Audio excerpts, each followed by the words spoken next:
Hello everyone, judiciary by PW के platform पर आप सभी लोगों का स्वागत है। I am Apoorva Purohit. आज के सेशन में हम डिस्कस करने वाले हैं कि एआईबी के लिए क्या रिवाइज करना है, क्या पढ़े और क्या नहीं पढ़े।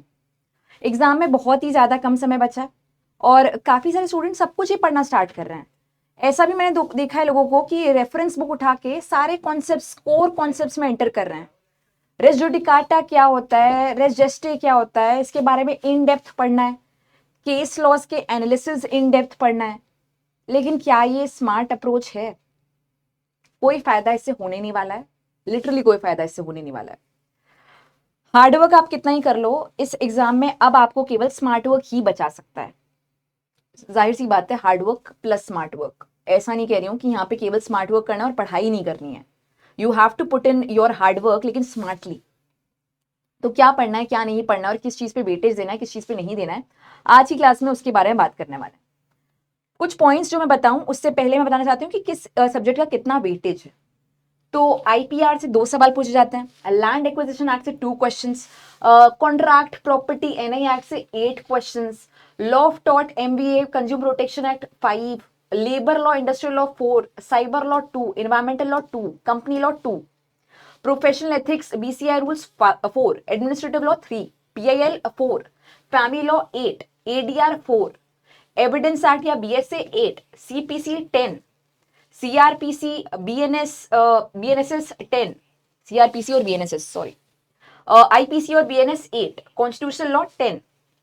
तो समझ में आ रहा है कि कॉन्स्टिट्यूशनल लॉ की बात की जाए, बीएनएस की बात की जाए, बीएनएसएस की बात की जाए, बीएसए की बात की जाए, सीपीसी की बात की जाए, ये सारे आपके वेटेज एरियाज हैं।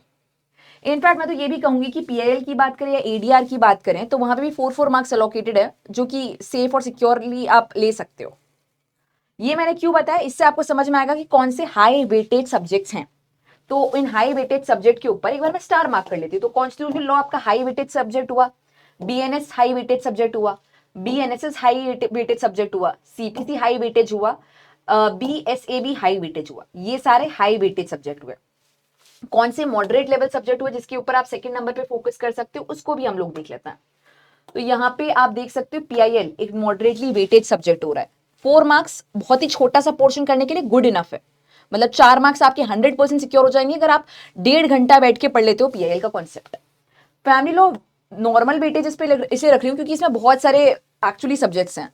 Hindu marriage act, Hindu succession act, फिर उसके अलावा मुस्लिम लॉ भी, सब मिल मिला के 8 मार्क्स है, इसलिए इसको मॉडरेट में रखा गया है।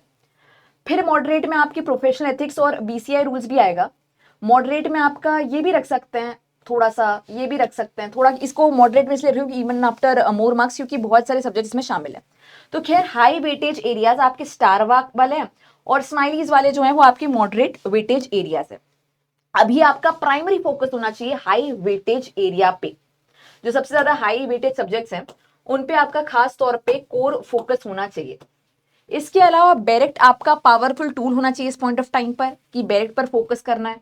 ऐसे नहीं कि रेफरेंशियल बुक्स उठा रहे हो, केस एनालिसिस को इन डेप्थ अंदर एंटर करके पढ़ रहे हो, वो सब चीजें आपका फोकस एरिया नहीं हो सकता है। आपको पीवाईक्यूज पर फोकस करना है, टेस्ट सीरीज पर फोकस करना है, मॉक टेस्ट पे फोकस करना है। जितना ज्यादा फोकस करोगे उतना ज्यादा आपके फायदे में चीज रहेगी। एग्जाम पैटर्न अंडरस्टैंड करने के लिए, क्वेश्चंस को एनालाइज करने के लिए, क्या इंपॉर्टेंट है क्या नहीं इंपॉर्टेंट है इसको अंडरस्टैंड करने के लिए। और इतनी बार अटेम्प्ट करोगे तो काफी सारे क्वेश्चन उससे पूछे भी जाएंगे। 30-35 मार्क्स तो आपके ऐसे सिक्योर हो जाएंगे। काफी बार पीवाईक्यू से क्वेश्चंस बार बार रिपीटेडली पूछे गए या फिर सेम टॉपिक से बार बार पूछा गया है। फिर 1 page notes for fast revision या फिर कीवर्ड्स आपके पास होने चाहिए इंपॉर्टेंट टॉपिक के। जितने भी हाई वेटेज सब्जेक्ट्स हैं उनके अंदर भी कुछ कुछ इंपॉर्टेंट टॉपिक्स हैं, उस पर आपका फोकस होना चाहिए। इसके अलावा you have to improve your memory with quick retention hacks, जिसमें कीवर्ड्स ही सबसे बड़ा रिटेंशन हैक है। इसके अलावा कोई और रिटेंशन हैक नहीं है। इसके लिए आपके लिए 1 शॉट रिवीजन काफी इंपॉर्टेंट रहने वाले हैं, जो कि हम लोग काफी सारे ले भी चुके हैं और काफी सारे लेने भी वाले हैं। इसके अलावा you don't have to start new topics and specially अगर हम बात करें कॉम्प्लेक्स टॉपिक्स के बारे में, वो आपको स्टार्ट नहीं करना है। मॉक टेस्ट आपको एग्जाम लाइक कंडीशंस के साथ में अटेम्प्ट करना है। ओएमआर शीट प्रिंट करवा लो, मैं बार बार बताती रहती हूँ, ओएमआर शीट को प्रिंट करा लो और एग्जाम लाइक कंडीशन में मॉक टेस्ट को अटेम्प्ट करो। स्मार्ट टाइम मैनेजमेंट स्ट्रैटेजी इस्तेमाल करो। जितनी बार मॉक टेस्ट दोगे उतनी बार आपको समझ में आएगा कि कहाँ पे लैग कर रहे हो, क्या इंप्रूव करना है, कैसे एनालाइज कर सकते हैं। वो बार बार गलती करके ही सीखोगे। तो मॉक टेस्ट अटेम्प्ट करो एंड अंडरस्टैंड कि कैसे मैं टाइम मैनेजमेंट कर सकता हूँ। To score well you must answer 100 question, सारे के सारे 100 क्वेश्चन अटेम्प्ट करने, कोई नेगेटिव मार्किंग नहीं है, तो 100 क्वेश्चन अटेम्प्ट करने बहुत इंपॉर्टेंट है। सबसे पहले इजी क्वेश्चंस को फटाफट से अटेम्प्ट कर लो, सेकेंड नंबर पे मीडियम लेवल क्वेश्चंस को अटेम्प्ट कर लो, और डिफिकल्ट क्वेश्चंस को लास्ट के लिए छोड़ दो। लेकिन ओएमआर शीट तुरंत तुरंत फिल करते रहना थोड़े थोड़े क्वेश्चंस का सेट लेकर, अदरवाइज लास्ट के लिए वेट करोगे तो काफी बार मिस हैपनिंग्स भी हो जाती हैं।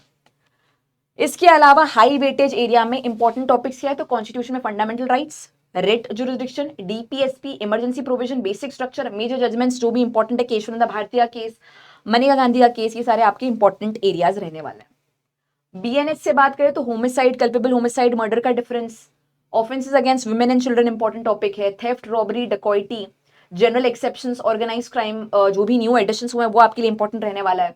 डेफिनेशन अक्रॉस चैप्टर्स आपके लिए इंपॉर्टेंट रहेगा। बीएनएसएस में अरेस्ट प्रोसीजर इंपॉर्टेंट है, एफआईआर, ईएफआईआर का रूल, बेल कैटेगरी सारी की सारी इंपॉर्टेंट रहने वाली है। Power of police and magistrate important है, time bound investigation rules important है, ट्रायल स्टेज एंड प्रोसीजर भी इंपॉर्टेंट रहने वाला है। बीएनएसएस के अलावा अगर हम बात करें बीएसए के बारे में, तो primary secondary evidence, relevant fact जो है उस पर बार बार सवाल पूछे गए हैं, तो रेलेवेंसी ऑफ फैक्ट्स एक इंपॉर्टेंट टॉपिक रहता है सबसे ज्यादा। Confession admission rules, burden of proof, presumption, electronic evidence rules और डाइन डिक्लेरेशन। इसी तरीके से सीपीसी की बात करें तो जुरिस्डिक्शन इंपॉर्टेंट टॉपिक है, plaint written statement, pleading, summons and notices, interpleader suit यहाँ पे मेंशन नहीं है पर वो भी काफी इंपॉर्टेंट है, res judicata, temporary injunctions, appeal, revision, review, execution of decree से कुछ सेक्शंस आपके काफी इंपॉर्टेंट है, और इंपॉर्टेंट ऑर्डर आपके 7, 9, 39 और 41। ये रही weightage area in high weightage subjects. इसके अलावा क्या नहीं पढ़ना है, आपको सब कुछ नहीं पढ़ना है, आपको रेफरेंस बुक में एंटर नहीं करना है, आपको केस लॉस के इन डेप्थ एनालिसिस अभी नहीं पढ़ना है। काफी लोग ये सोचते हैं कि लास्ट मोमेंट पे मैं लंबा लंबा सारी चीजें पढ़ूं, मेंस के हिसाब से नोट्स बनाऊं, सारी चीजें करूं। ये चीज अगर आप करोगे तो ये ले डूबेगा आपको। ये जुडिशरी का एग्जाम नहीं है, एआईबी का एग्जाम है, स्मार्ट वर्क काम आएगा, और स्पेशली लास्ट मोमेंट पे ये सब करना आपके लिए बहुत ही घातक हो सकता है, और काफी स्टूडेंट्स ये चीज करते हैं। 4 दिन से क्या पढ़ रहा हूं, 4 दिन से मैं रेलेवेंसी ऑफ फैक्ट्स पढ़ रहा हूं, मत करना ये चीज। फोकस करो कीवर्ड्स के ऊपर, फोकस करो इंपॉर्टेंट केस लॉस के ऊपर, ब्रीफली वन शॉट रिविजन्स पे, मॉक टेस्ट पे, टेस्ट सीरीज पर। 3-4 सोल्यूशन मैं आपको बताऊंगी जो आपको यहीं से मिल रहा है। फर्स्ट ये कि 6 बजे आपकी होती है एक टेस्ट सीरीज जैसा, फ्री टेस्ट सीरीज जैसा एक सेशन, जहाँ पे हम लोग क्वेश्चन एंड आंसर सॉल्व करते हैं, उसमें आप जुड़ सकते हो, that is completely free of cost, और बाद में आप फ्री ऑफ कॉस्ट फाइल भी डाउनलोड कर सकते हो। इसके अलावा टेस्ट सीरीज में भी आप एनरोल कर सकते हो, एआईबी के बैच में भी एनरोल कर सकते हो। ये हमारा शेड्यूल है, यहाँ पे 6 PM पे एआईबी 21 की क्लास होती है। इसके अलावा जैसे कि मैंने आपको बताया, एआईबी के बैच में एनरोल कर सकते हो, 999 प्राइस से आपको 10 प्रीलिम्स के मॉक टेस्ट फ्री मिलेंगे। आप सिर्फ मॉक टेस्ट की सीरीज में भी एनरोल कर सकते हो 100 रुपीज की प्राइस पर। डिस्क्रिप्शन बॉक्स में सारे बैचेस का लिंक आपको मिलने वाला है। तो पेड में आपको मॉक टेस्ट का बंदोबस्त हो गया है, सारे नोट्स का बंदोबस्त हो चुका है, और अगर हम बात करें तो फ्री में भी आपके टेस्ट सीरीज रन कर रहे हैं, वन शॉट रन कर रहे हैं यूट्यूब पर, जुडिशरी बाय पीडब्ल्यू के चैनल पे। फोकस आपका होना चाहिए हाई वेटेज सब्जेक्ट एरियाज पर और उनके इंपॉर्टेंट टॉपिक्स पर, मॉक टेस्ट पर और मोस्ट इंपॉर्टेंट केसेस के ऊपर। किन पर फोकस नहीं होना चाहिए, मीन्स आंसर राइटिंग पर, हर एक नॉन इंपॉर्टेंट टॉपिक पर, या फिर कोई भी न्यू कॉम्प्लेक्स टॉपिक को स्टार्ट करने पर। इसके अलावा लो वेटेज जो सब्जेक्ट एरिया है उसको अभी अगर आप पढ़ना स्टार्ट करोगे तो उस पर भी आपको फोकस नहीं होना चाहिए, that should be your least priority. यही सारी चीजों को आप ध्यान में रखते हुए अपनी प्रिपरेशन अभी जितना भी समय बचा उसमें कंटिन्यू करो, और अगर कोई भी डाउट हो तो आप कमेंट बॉक्स में लीव कर सकते हो। Thank you so much.